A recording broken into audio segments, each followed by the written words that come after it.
ఒకటి రెండు మూడు నాలుగుకు అర్థమేమిటో చెప్పనా? చెప్పుకో త్వరగా చెప్పుకో.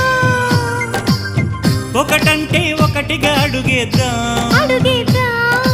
రెండంటే రెండు గుండెలను ముడిపెడదాం, మూడంటే మూడు ముళ్ళేసి ఆ తర్వాత నాలుగు కాలాల పాటు కలిసుందాం.